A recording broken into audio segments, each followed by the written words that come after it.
Well, thank you very much, and welcome Dr. Kevin Taft. He's a very smart man, and I say that with all sincerity. I've known him for a year or two now, so definitely.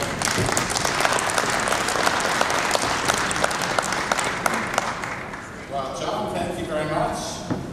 I don't know, I'll let people decide at the end whether I'm smart or not.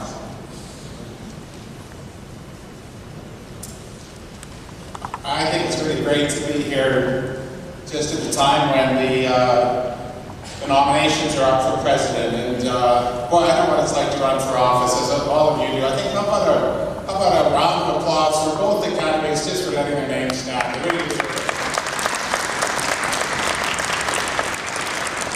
I was looking at the paper on my table when I was waiting, and I see you've had some pretty interesting sessions here, focusing on the 90%, your extraordinary edge, and what may become my all-time favorite title for a speech, Fate, Zen, and the Art of Dog Dragging.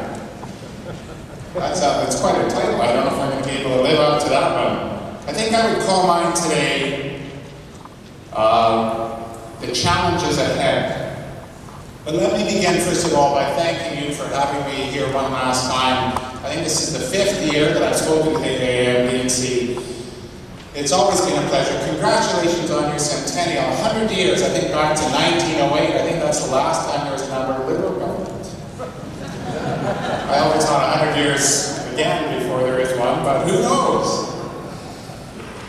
You are some of the most important leaders in Alberta, and your relationship with Albertans, the nuts and bolts of running the municipal councils and the towns and cities of this province, you are day to day and moment by moment closer to the people of this province than anyone sitting in the legislature.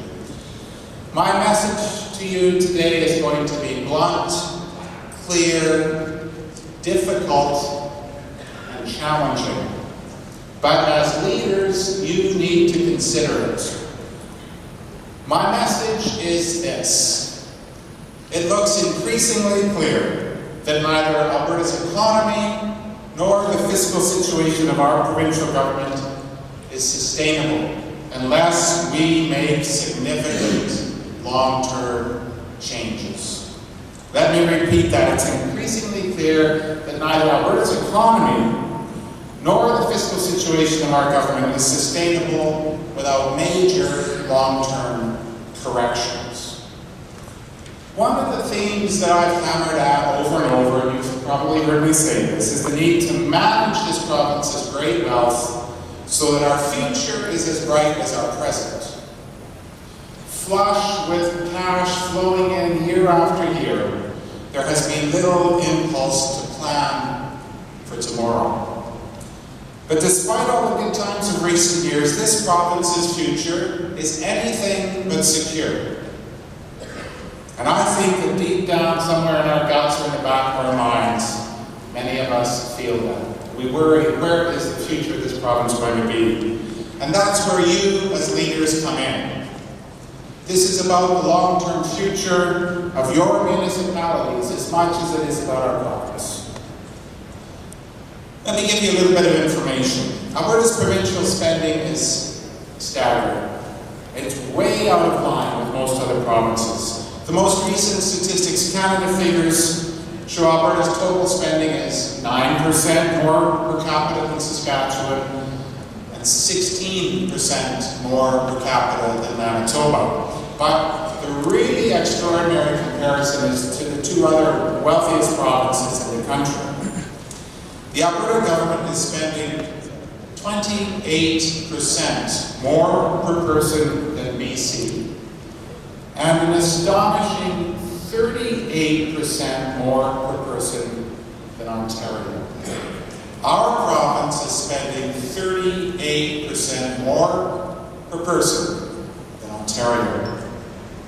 Are we getting value for that taxpayer dollar? How can BC and Ontario spend so much less and still deliver services that are equivalent to those in Alberta? We need to be asking this question, and we need to be looking for answers. 2 years ago, I began speaking about the sustainability gap.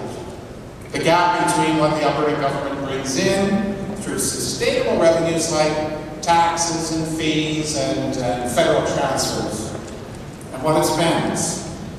Our most recent figures show this gap is now $2,900 per person.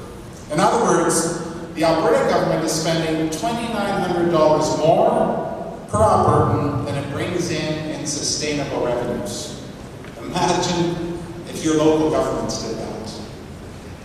Premier Stelmach confirmed this in the legislature this fall when he said straight out, Alberta is the highest spending, lowest taxing province in the land. Highest spending, lowest taxing province in the land. Scratch the surface of that. Think hard about what that means. We cover off the gap between our high spending and our low taxes, a total of about $10 billion a year by spending our oil and gas royalties. And that, folks, pure and simple, is not sustainable. We, as public leaders, all of us, should be paying attention to that. We are all implicated in this. We are spending our oil and gas revenues as fast as they come in. And that means we are only one major dip in the price of oil and gas away from not covering our current expenditures. If you're paying attention to the news, you may well know that that dip could be upon us now. Absurd as it may seem, Alberta's future is vulnerable, even fragile. Given global events today, we need to snap to attention.